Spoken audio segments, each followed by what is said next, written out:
ಧರ್ಮಗಳ ನಡುವೆ ಸಂಘರ್ಷವು ತಾರಕಕ್ಕೇರಿರುವ ಸಂದರ್ಭದಲ್ಲಿ ಚಾಮರಾಜನಗರ ಜಿಲ್ಲೆಯ ಒಂದು ಹಳ್ಳಿಯಲ್ಲಿ ಹಿಂದೂಗಳು ಜೈನರಿಗೆ ಪ್ರಮುಖ ಸ್ಥಾನವನ್ನ ನೀಡುವುದು ಮಾತ್ರವಲ್ಲದೆ ಜಿನಾಲಯವನ್ನ ಕೂಡ ನಿರ್ಮಾಣ ಮಾಡಿ ತೀರ್ಥಂಕರರಿಗೆ ಪೂಜೆ ಮಾಡ್ತಿದ್ದಾರೆ.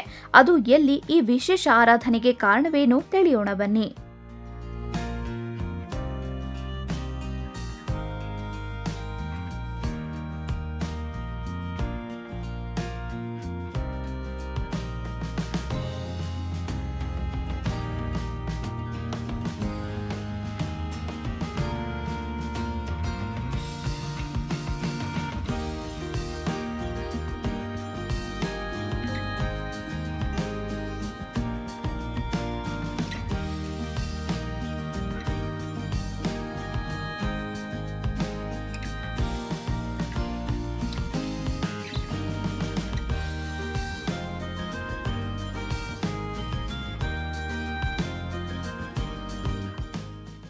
ಹೌದು, ಚಾಮರಾಜನಗರ ಜಿಲ್ಲೆ ಉಮ್ಮತ್ತೂರು ಗ್ರಾಮದಲ್ಲಿ ಇದೆ ಈ ಜಿನಾಲಯ.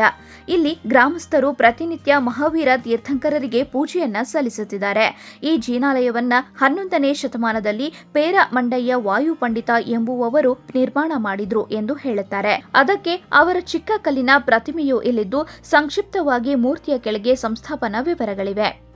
ಮಹಾವೀರ ಜಯಂತಿ ಸಮಯದಲ್ಲಿ ಇಲ್ಲಿ 108 ಕಲಶಗಳನ್ನು ಇಟ್ಟು ಅಭಿಷೇಕವನ್ನ ಮಾಡುತ್ತಾರೆ ಹಾಗೂ ಮಹಾವೀರರಿಗೆ ಪ್ರತಿನಿತ್ಯವೂ ಪೂಜೆ ನಡೆಯುತ್ತದೆ. ಅರ್ಚಕರು ಸಹ ಇದ್ದಾರೆ ಹಾಗೂ ದೇವಾಲಯವನ್ನ ಧರ್ಮಸ್ಥಳದ ಧರ್ಮದರ್ಶಿ ವೀರೇಂದ್ರ ಹೆಗ್ಗಡೆಯವರು ಅಭಿವೃದ್ಧಿಪಡಿಸಿದ್ದಾರೆ. ದೇವಸ್ಥಾನ ನೋಡಲು ಬಹಳ ಸೊಗಸಾಗಿದೆ. ಒಮ್ಮೆ ಭೇಟಿ ನೀಡಿದ ಮೇಲೂ ಮತ್ತೆ ಮತ್ತೆ ಭೇಟಿ ನೀಡಬೇಕು ಎಂಬ ಭಾವ ತಂದುಕೊಡುತ್ತದೆ.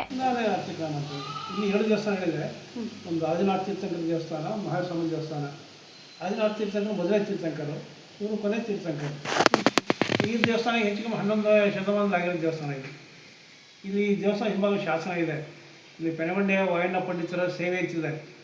ಅದನ್ನು ಅವರೇ ದೇವಸ್ಥಾನ ಕಟ್ಟಿಸ್ರು. ಅವತ್ತು ಏನು ಸೇವೆ ಮಾಡೋದು ಅರ್ಥವಿಲ್ಲ. ಆದಿನಾಥ ತೀರ್ಥಂಕರು ಅದು ಒಂದು 6ನೇ ಶತಮಾನದ್ದು. ಇಲ್ಲಿ ಒಂದು ನಿಷಿದಿ ಕಲ್ಲಿದೆ. ಒಬ್ಬರು ಮುನಿಗಳು ಇಲ್ಲೇ ನಿರ್ಮಾಣ ಹೊಂದಿದ್ರು ಅಂತ ಇದೆ.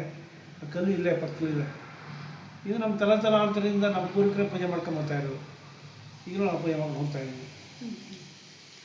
ಈಗ ಜಾತ್ರೆ ಯಾವುದು ಆ ರೀತಿ ಇದಕ್ಕೆ ಯಾವುದು ಜಾತ್ರೆ ಏನಿಲ್ಲ.